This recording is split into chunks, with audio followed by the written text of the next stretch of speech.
سیدنا حسن رضی اللہ تعالیٰ عنہ اپنے والد محترم سیدنا علی المرتضیٰ رضی اللہ تعالیٰ عنہ کی شہادت کے بعد خلیفہ بنائے گئے۔ سب سے پہلے قیس بن سعد رضی اللہ تعالیٰ عنہ نے ان کے ہاتھ پہ بیعت کی اور اس کے بعد دوسرے لوگوں نے بیعت کی، اور بیعت کتاب و سنت پر تھی کہ کتاب و سنت کے مطابق اس حکومت کو چلایا جائے گا اور لوگ اس کے مطابق عمل کریں گے۔ اہل کوفہ کے لیے ایک یہ شرط بھی لگائی گئی کہ سیدنا حسن رضی اللہ تعالیٰ نے کہا کہ جس سے میں صلح کروں گا تم صلح کرو گے، اور جس سے میں لڑائی کروں گا تم بھی لڑائی کرو گے۔ سیدنا حسن رضی اللہ تعالیٰ کے خلیفہ بننے کے بعد یہ پانچویں خلیفہ راشد ہیں۔ ان لوگوں نے مجبور کیا کہ آپ معاویہ رضی اللہ تعالیٰ کے خلاف جنگ کریں، اور مجبور کر کے، حالانکہ سیدنا حسن رضی اللہ تعالیٰ ذاتی طور پہ خون ریزی کو پسند نہیں کرتے تھے، مجبور کر کے ان کو نکالا گیا اور یہ مدائن کی طرف سفر شروع کرتے ہیں۔ اور پھر مدائن کی طرف جب جا رہے ہیں تو اللہ تعالیٰ نے صلح کے اسباب بھی پیدا کیے۔ اس حوالے سے سب سے پہلے میں آپ کے سامنے جو چیز رکھنا چاہتا ہوں کہ صلح کے اسباب کیا تھے، معاویہ رضی اللہ تعالیٰ عنہ کے ساتھ جو صلح کی گئی اس کے اسباب کیا تھے۔ سب سے پہلا سبب نبی کریم صلی اللہ علیہ وسلم نے جو ارشاد فرمایا تھا، ان ابنی ھذا سید، بے شک یہ میرا بیٹا سردار ہے، اللہ تعالیٰ شاید اس کو باقی رکھے اور مسلمانوں کی دو عظیم جماعتوں کے درمیان صلح کروا دے۔ یہ سب سے بڑا سبب تھا۔ اور دوسری بات،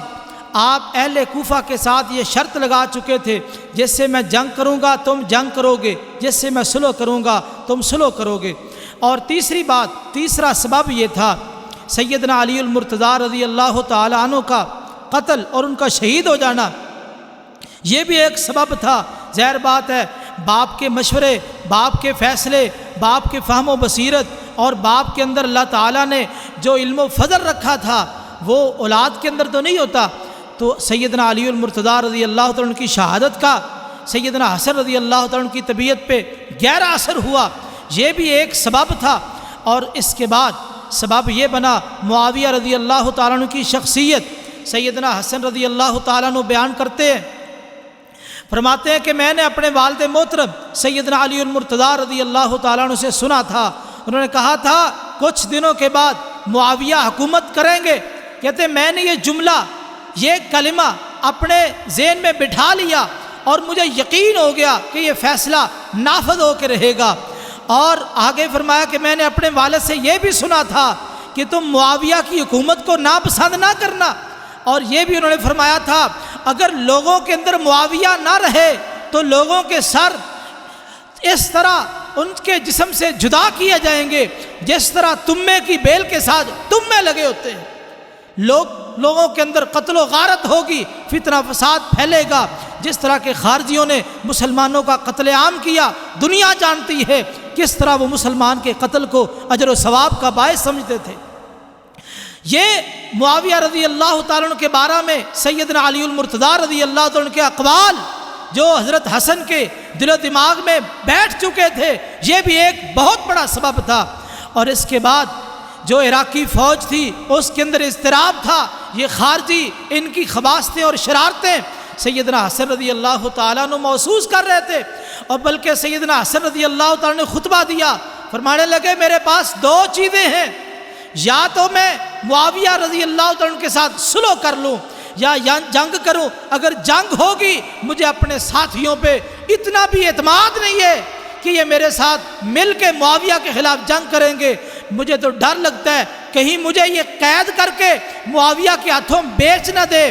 اور اسی طرح ان سے جزیہ بدلہ لے لے، یا اسی طرح قید کر کے ان کے حوالے ہی کر دے، یا تیسری بات مجھے قتل کر دے۔ تو کہتے ہیں مجھے ان ساری باتوں سے بہتر بات یہ لگتی ہے میں معاویہ کے ساتھ صلح کر لوں۔ اور واقعتاً انہوں نے پھر یہ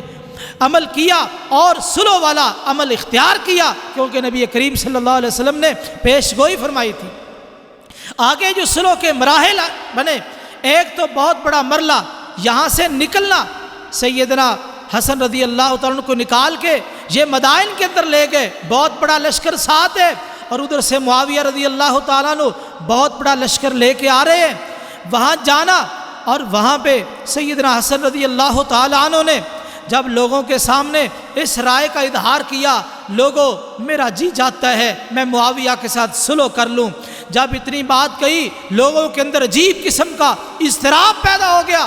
اور اس کے بعد سیدنا حسن رضی اللہ تعالیٰ عنہ نماز پڑھ رہے ہیں، ایک ظالم بنو اسد قبیلے کا کوفے کا رہنے والا اس ظالم نے آ کے خنجر کے ساتھ جناب حسن پہ وار کیا اور گہرا زخم لگا دیا۔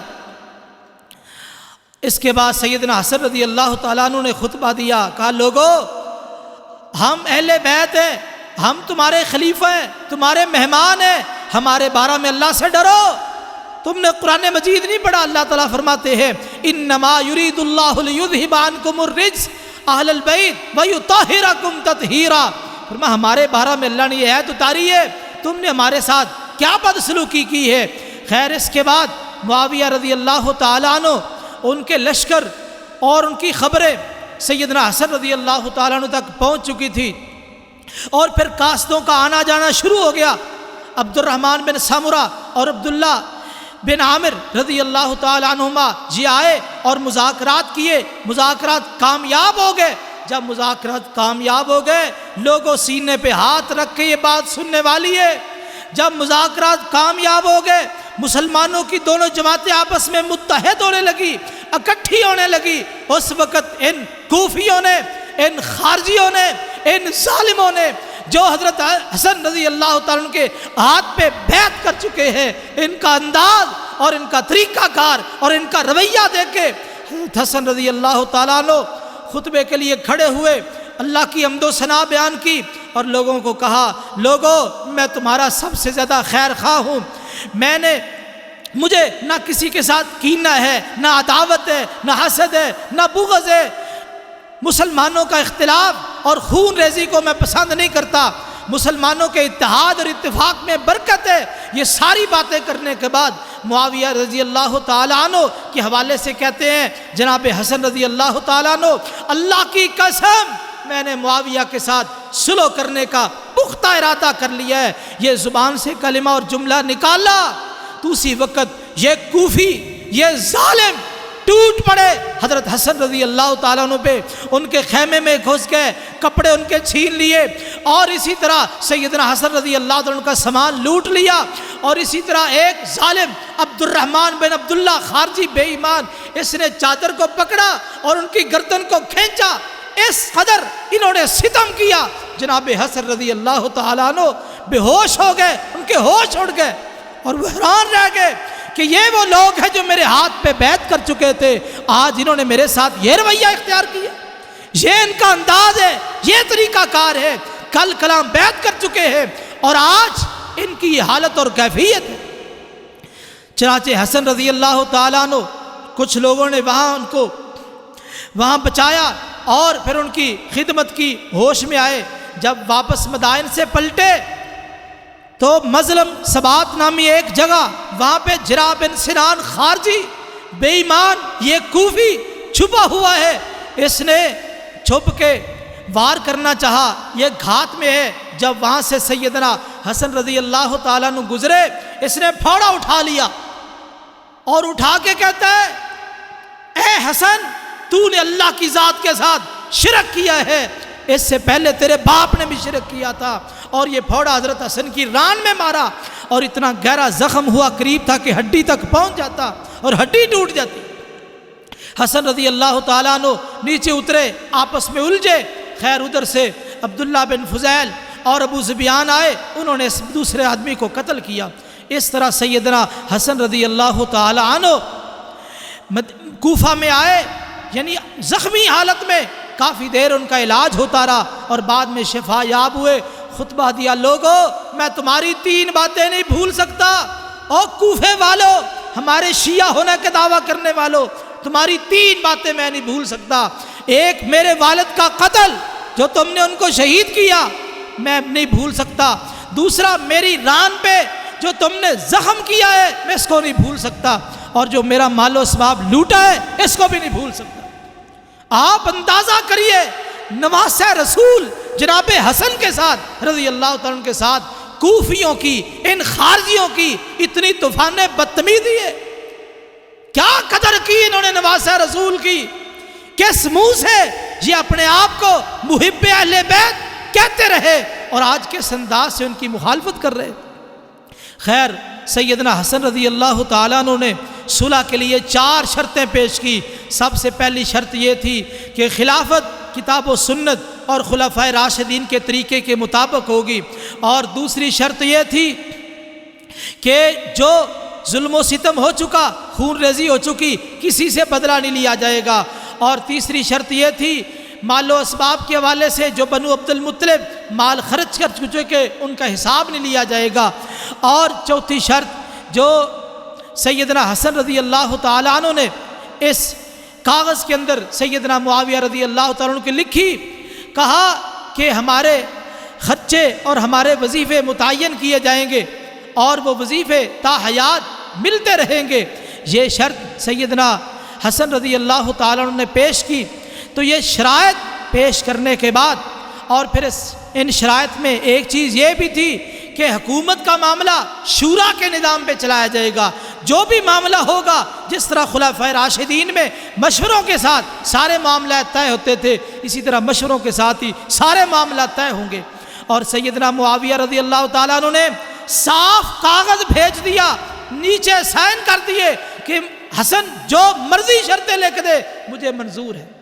مجھے منظور ہے۔ یہ شرطیں لکھی، انہوں نے منظور کر لی، اور جب یہ صلح ہو گئی، اس صلح کے نتائج دیکھیے۔ سب سے بڑا نتیجہ اس صلح کا کہ پوری ملت اسلامیہ متفق اور متحد ہوگی، ایک امیر کی نگرانی میں اور ایک خلیفہ اور حاکم کی نگرانی میں۔ جب مسلمان متحد ہو گئے تو دوسرا نتیجہ یہ سامنے آیا کہ فتوحات کے دروازے دوبارہ پھر کھل گئے، اور اتنی فتوحات ہوئی، مورخین نے لکھا حضرت عثمان رضی اللہ تعالیٰ عنہ کے دور میں فتوحات کے دروازے 40 لاکھ مربع میل تک پہنچ چکے۔ اس کے بعد مسلمانوں کی جنگوں کی وجہ سے مزید فتوحات نہ ہو سکی۔ معاویہ رضی اللہ تعالیٰ عنہ نے 40 سے لے کے پھر 66 لاکھ اور 65 ہزار مربع میل تک اسلامی سرحدیں پہنچا دی۔ اس قدر انہوں نے اسلام کی خدمت کی۔ اور پھر تیسرا نتیجہ یہ سامنے آیا، خارجی جو عرصہ دراز سے اسلام میں شر پھیلا رہے تھے، فتنہ پھیلا رہے تھے، حضرت عثمان رضی اللہ تعالیٰ عنہ کو شہید کرنے والے،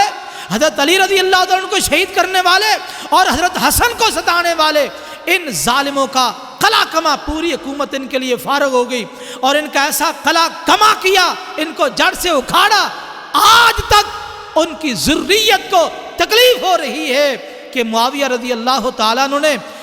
کس طرح انہوں نے خارجیوں کو قلع کما کیا۔ اور چوتھا نتیجہ کہ نبی کریم صلی اللہ علیہ وسلم کا جو فرمان تھا وہ سچ ثابت ہو گیا۔ آپ نے فرمایا کہ علی منہاج النبوہ خلافت 30 سال ہوگی۔ نبی کریم صلی اللہ علیہ وسلم ربیع الاول 11 ہجری کو اللہ کو پیارے ہو گئے، فوت ہو گئے، اور ربیع الاول 41 ہجری کو حسن رضی اللہ تعالیٰ عنہ نے صلح کی۔ آپ کی جو حدیث تھی وہ سچ ثابت ہوگی۔ 30 سال تک خلافت علی منہاج النبوہ، ثم یؤتی اللہ ملکہ من یشاء، پھر اللہ جسے چاہے گا بادشاہ دے گا۔ اللہ تعالیٰ نے وہ بادشاہت معاویہ رضی اللہ تعالیٰ عنہ کو دی۔ جب اللہ نے ان کو دی ہے تو کسی کو کیا تکلیف ہے، کسی کو کیا پریشانی ہے؟ یہ رب کی تقسیم ہے۔ رضیت باللہ ربا وبالاسلام دینا وبمحمد نبیا، یہ کلمہ کہنا چاہیے۔ اور معاویہ رضی اللہ تعالیٰ عنہ پہ لان تان تبرہ بازی یہ کسی مسلمان کے شان شان نہیں ہے۔ وہ عظیم صحابی رسول ہے اور عظیم اسلام کے جرنیل ہے اور اسلام کے بہت بڑے خادم ہیں، اور اسلامی فتوحات کے اندر ان کا بہت بڑا کردار ہے۔ اللہ تعالیٰ سے دعا ہے کہ اللہ تعالیٰ سیدنا حسن رضی اللہ تعالیٰ عنہ اور سیدنا معاویہ رضی اللہ تعالیٰ عنہ ان پہ کروڑوں رحمتوں کا نزول فرمائے اور ان کی قبر نور سے منور فرمائے۔ اقول قولی ھذا واستغفر اللہ لی ولکم ولسائر المسلمین والمسلمات۔